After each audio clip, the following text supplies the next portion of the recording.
हाँ जी बताओ। मुजफ्फरनगर आप पहुंचे हैं, आपको पुलिस द्वारा रोका गया है, आप जा रहे थे, क्या कारण है, क्यों रोका? मुजफ्फरनगर बॉर्डर एरिया है क्या भाई जो मुजफ्फरनगर में कोई किसी के दुख में शामिल नहीं होने जा सकता है। भाई पुलिस का काम है अपराध रोकना, किसी के दुख को जो कोई बांटने जा रहा है उसे रोकना पुलिस का काम नहीं है। मैं सोनू कश्यप जी जो जिस भाई की हत्या हुई है, जिसको जला के मार दिया, उस माँ को मैंने तड़पते हुए देखा, उसकी बहन को मैंने बड़ी को तड़पते देखा। उन्होंने कहा कि हमारा अकेला सहारा था, वो हमसे छूट गया।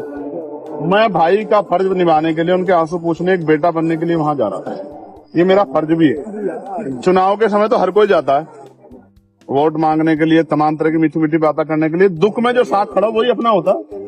मैं अपना होने का फर्ज निभाने जा रहा था, मगर मुझे पता लगा कि यहाँ अचानक से हमारे सम्मानित जो अधिकारी, उन्होंने ट्रैक्टर ट्रॉली रोक के वो मेरे सामने आ गए। अब वो मुझसे कह रहे हैं कि आप नहीं जा सकते। मैं ये पूछना चाहता हूँ कि भाई क्यों नहीं जा सकता हूँ? घटना यहाँ की नहीं है, घटना मेरठ में हुई। क्या किसी परिवार को उत्तर प्रदेश में जो पिछड़े वर्ग का परिवार है, कमजोर वर्ग का परिवार है, क्या उसको सांत्वना देना भी अपराध हो गया? तो मुझे सारी बात में एक चीज समझ आई है कि मैं राजनीतिक अछूत हो गया हूँ यहाँ उत्तर प्रदेश में। मैं किसी पीड़ित की आवाज नहीं उठा सकता। मैं आवाज उठाने जाऊंगा तो मुझे बंद किया जाएगा। इसका एक तरीका मेरी समझ में आया, मैं इनको रास्ता दिख बता रहा हूँ कि जैसे पिछली बार मुझे गोली लगी थी 23 में, मेरी ये हत्या करवा दे पुलिस वाले मिलकर सारे सरकार के साथ। क्योंकि जब तक मैं जिंदा रहूंगा, अगर मैं खाट पे भी रहा, पिलंग पे भी रहा, तो भी बोलता रहूंगा। तब भी जब भी इन पर अन्याय होगा मैं बोलूंगा, पिछड़ों पे, दलितों, मुसलमानों पे, गरीबों पे, बहनों पे। तो एक ही तरीका है इनके पास, ये लोकतंत्र को कुचल रहे हैं, ये संविधान को चल रहे हैं, ये मेरी हत्या करवा दें। इसके बाद तो इनको शांति मिल सकती है, वरना जब तक मैं हूँ क्या तो ये जुल्म रोके, वरना अगर ये जुल्म करेंगे मेरे लोगों पे तो मैं उनकी आवाज को उठाऊंगा, मैं लड़ाई को लड़ूंगा। मैं किसी बात से नहीं डरता। एमपी साहब कई दिन हत्या को हो चुके हैं, अब तक एक युवक जो है उसको है, तो भाई मैं तो जब तक परिवार को नहीं सुनूंगा तब तक मैं कुछ नहीं कह सकता हूँ। मैं तो जाऊँ, जब उनके पास जाऊंगा मुझे अपनी पीड़ा बताएंगे जी। जब मुझे अपनी पीड़ा बताएंगे तभी मैं आगे की बात तो कर पाऊंगा। मैंने तो डिमांड की थी कि इस परिवार को कम से कम 50 लाख रुपए का मुआवजा मिले।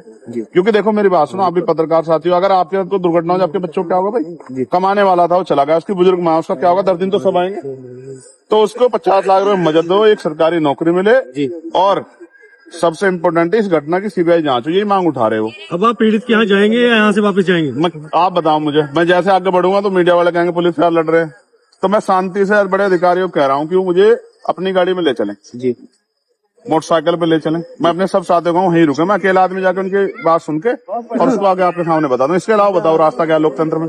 अगर लोकतंत्र में चुनाव प्रतिनिधि जनता के बीच नहीं जाएगा, और भी दिक्कत है कि नेता जाते नहीं है, मैं जा रहा हूं तो मुझसे दिक्कत ये है कि वो क्यों जा रहा है। तो भाई और लोगों की मदद नहीं करना चाहता, मैं तो करना चाहता हूं, तो मुझे फांसी चढ़ा दो, यही रास्ता है इनके पास। मेरा कोई अपराध हो तो आप बता दो भाई। मुजफ्फरनगर के पत्रकार